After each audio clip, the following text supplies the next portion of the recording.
Hello SGD, Sacred Geometry Decoded, part 5 of his series looking at Hermes Trismegistus, the origins, linking them to ancient texts and seeing just where all this comes from. Started to talk about Iamblichus on the mysteries of the Egyptians, Chaldeans and Assyrians, published back in the 3rd century or very early 4th century AD. And how important this is, because this is one of the earliest books that even begins Hermes, the god who presides over language, and if hence our ancestors dedicated the inventions of their wisdom to this deity, inscribing all their writings with the name Hermes. I started last episode looking into, because on the front page of Iamblichus we have Porphyry relating to the Quadrivium, music, maths, geometry, astronomy, linking it to Pythagorean schools and the philosophies related therein, and the Neoplatonic influence. So what's now generally referred to as Hermeticism. So whether it's Rosicrucians, Freemasons, all these type of groups, they have very, very strong connections to Neoplatonism, and for instance, but the essence of this and the 7 liberal arts, especially the trivium for the moment, logic, grammar and rhetoric. And so the Isagoge by Porphyry was a standard text on logic, philosophy through the Arabic and into Latin, and remained so into the Middle Ages, and even later we even see, for instance, this copy from the time of the Jesuits. I mentioned Porphyrian trees, how they relate to, logic trees, issue trees, way of categorizing things, and how this particular invention supplanted earlier schools of logic. We looked at Diogenes in the last part. Mentioned, for instance, as a system of, before the Dewey Decimal System, the Jesuits were using it in their catalogue. This is an illustration by Athanasius Kircher. Universe, cognition, so cognition, thinking, and typists, how to set things and arrange categories and logic. And I ended with Raymond Lull. This is a 16th century illustration of Raymond Lull, or Raymond Lully as he's sometimes called. Very important figure, and for instance he influenced Giordano Bruno. We've started in the very earliest part of the series talking about Giordano Bruno. But amongst being a philosopher, diplomat, all these other things, he was a mathematician. Again, this is what links all of these famous characters, is especially the Quadrivium, music, geometry, arithmetic, astronomy, but also chemistry / alchemy and logic, philosophy, the 7 liberal arts. Now, Raymond Lull, election and computation theory, the early versions attributed to him, and he was a big influence on Gottfried Leibniz. Sorry, missed typo. Now, Leibniz is often referred to as a Christian Platonist, not Neoplatonist, but a Platonist, and a Christian one at that. But this importance of the same, all of these figures are linked. So they have varying philosophies, orbiting the same general area, but varying, but they all share this. Now, in, for instance, the old Illuminati descriptions, which include the Iamblichus, the Rosicrucians being the familists and perfectibilists, and these other groups, or the quietists, you can look them up. But the illuminated doctor, Raymond Lull, Doctor Illuminatus. You've seen the Da Vinci Code, Illuminatus, yes, and being decried. Another important work of Porphyry was Adversus Christianos, or Against the Christians. This was banned by the Emperor Constantine. Twice the Emperor Theodosius II ordered all copies to be burned, so no texts original survive.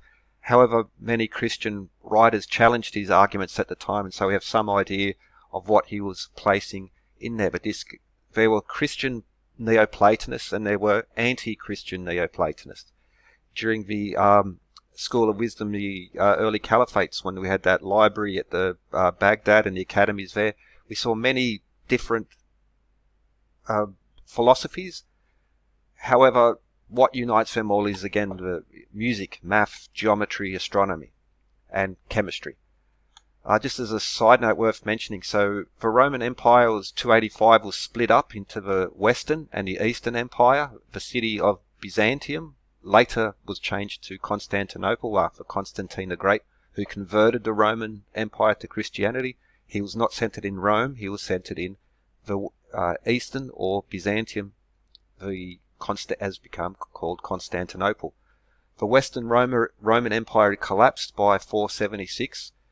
The Eastern Empire had swallowed up most of it, but we can see large sections, and over time the Byzantine Empire shrunk till it collapsed in 1453 with the fall of Constantinople. However, by that time, on the western side, the Holy Roman Empire had come back together, and it continued to 1806. So most times you hear, well, the Roman Empire collapsed around about 400 AD. Well, no, actually, in some form or another, carried on for quite some time afterward. Now, that's important because you see the Holy Roman Empire. Now, in alchemical symbolism, you see the double-headed eagle. The Holy Roman Empire is the same double-headed eagle emblem, being very important to the Byzantine flag empire. I'll put a link in the description in regards to that in Omphalos, Umbilicus, Navel, or Benben stones, and how this double-headed eagle, multiple meanings with all these things, but it represents the center of the world. That is, for instance, the Omphalos stone of Zeus and the Omphalos stone at the temple of Apollo at Delphi, the center of the world where the oracle was situated. This is also relates, I mentioned earlier, Saint Clement of Alexandria, who witnessed the priestesses of Hermes, as he called them, parading with their 42 sacred books. But also, it was actually from Constantinople, the Eastern Church, not the Western Church, because Rome was declining in power, but it was Constantine, Theodosius, who were ones who, not exclusively, definitely not, because it was happening in the West, but in the East, they were the ones who were really clamping down on the Gnostics and the Neoplatonic schools and these heretical schools, the book burning, the suppressions. Council of Nicaea in the 4th century was where the Bible, the New Testament, was put together shortly after Constantine's conversion. And Ptolemy II, again, a pagan, he, at the Library of Alexandria, had the Old Testament put together. So the Old and New Testament of the Bible were put together by pagans, essentially. And they removed a lot of books, the apocryphal books as they're called. And this is where a lot of the issues are. So it has to do with the suppression of the Gnostic Christians and the Neoplatonists as well. But again, which brings us back to Porphyry and the book against Christians, but he was also important again in logic, music, geometry, astronomy, etc. Porphyry he compiled and edited the Enneads of Plotinus. Plotinus is one of the founders of Neoplatonism. Now, the term Neoplatonism is relatively recent. It's not like an ancient term, but it's separate from the Platonic schools. But Plotinus, hugely influential in this area, and the Neoplatonist thinking, as it's now called, Hermeticist Gnostics, Rosicrucians, Freemasons, Cathars, Manichaeans, all of these heretical groups, and those opposed by the major churches in the East and the West, very, very important figure. So he was also come up with substance theory, which is essentially that the substance, which is made of many parts, is different to its smaller pieces. So it's something along the lines of the sum of a whole is greater. The whole is greater than the sum of its parts. But this has philosophical aspects in regards to it. A very complicated topic, but Plotinus, a Latin translation, but the Enneads, which I could get a higher resolution, but we see the Enneads. And the translator was Marsilio Ficini, we see here. That's important because he was the translator who Cosimo de Medici asked to translate the Corpus Hermetica as it arrived into Florence. And this brings up the issue of translations and the issues. The translations have been looked at, and so through the Rosicrucians, etc., they've been reprinting it, but looking back at the original Ficini translation, there are issues in regards to that. But what is Neoplatonism? This is reams have been written about it. You can, I'd advise to search for yourself in regards to that. But Plotinus is the concept of the one. Now, Neoplatonists especially, like one was of high value, but there's the one containing no division, multiplicity, sorry, again a typo, or distinction. Well, this is one of the things that makes one very special in maths. 1 divided by 1 is 1. 1 times 1 is 1. If I add 1 plus 1, I get 2, it gets bigger.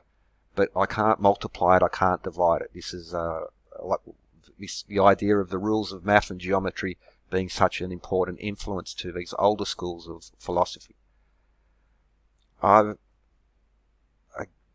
This is just a screenshot from the Wikipedia page on Plotinus, which he talks about the one and concepts such as logos, duality, gnosis or knowledge, and these aspects. Again, it's a very, very long and heavy topic, and it would take a whole series to go into it as well.